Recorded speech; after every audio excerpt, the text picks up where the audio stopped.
పండగ పూట నువ్వా నేనా అన్నట్లే పోటీ పడుతున్నారు హీరోలు.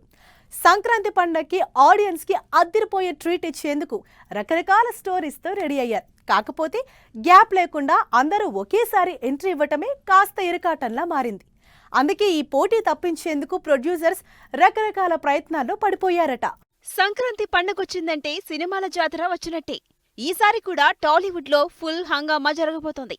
కాకపోతే గంపగుత్తగా ఒకేసారి ముహూర్తం పెట్టుకోవడంతోనే పెద్ద చిక్కొచ్చి పడింది. హీరోలంతా దండయాత్ర చేస్తుండడంతో థియేటర్లో దొరకని పరిస్థితి తలెత్తుతోంది. సూపర్ స్టార్ మహేష్ బాబు గుంటూరు కారం, కింగ్ నాగార్జున నా సామిరంగతో పాటు మరో 3 సినిమాలు సంక్రాంతి బరిలోనే ఉన్నాయి. రిలీజ్ కి ముందే పాజిటివ్ బజ్ ని సంపాదించుకున్న హనుమాన్ మూవీ జనవరి 12న పండక్కి రిలీజ్ డేట్ ఫిక్స్ చేసుకుంది. తెలుగుతో పాటు మొత్తం 11 భాషల్లో హనుమాన్ రిలీజ్ కి భారీగా ప్లాన్ చేశారు. అయితే అదే రోజు సూపర్ స్టార్ మహేష్ బాబు గుంటూరు కారం రిలీజ్ కాబోతోంది. పెద్ద హీరో సినిమా కావడంతో థియేటర్ల సర్దుబాటు ఇబ్బందవుతుందట. అందుకే ఇద్దరిలో ఎవరో ఒకరు ముందుకి వెనక్కి జరిగితే తప్ప థియేటర్స్ విషయంలో సమస్య తలెత్తకుండా ఉంటుందనే టాక్ వినిపిస్తోంది. బ్యాక్ టు బ్యాక్ సినిమాలతో ఊపు మీదుండే మాస్ మహారాజా రవితేజ కూడా సంక్రాంతి బరిలో ఉన్నాడు. రవితేజ హీరోగా తెరకెక్కిన ఈగల్ మూవీ జనవరి 13న రిలీజ్ కానుంది.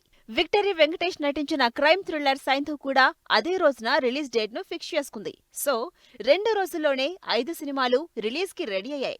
టైట్ సిచ్యువేషన్ నడుస్తుంది. అందుకే ప్రొడ్యూసర్స్ సమస్యను కూర్చుని పరిష్కారం చేసుకునే పనిలో పడ్డారట. ఫిల్మ్ ఛాంబర్ లో గుంటూరు కారం, ఈగల్, నా సామిరంగా ప్రొడ్యూసర్స్ తో పాటు దిల్ రాజు మీట్ అయినట్టు తెలుస్తోంది. హనుమాన్ ప్రొడ్యూసర్ మీటింగ్ కి హాజరు కాలేదని సమాచారం. మరోవైపు మీటింగ్ పెట్టుకుని మాట్లాడుకున్నా ప్రొడ్యూసర్స్ మాత్రం రిలీజ్ డేట్స్ పై వెనక్కి తగ్గడం లేదని, ఎవరికి వారు తామే ముందు అనౌన్స్ చేశామని వాదించుకున్నట్టు ప్రచారం జరుగుతోంది. అందుకే మరోసారి మీటింగ్ అయితే కానీ సంక్రాంతి రిలీజ్లపై పక్కాగా క్లారిటీ వచ్చేట్టు లేదంటున్నారు.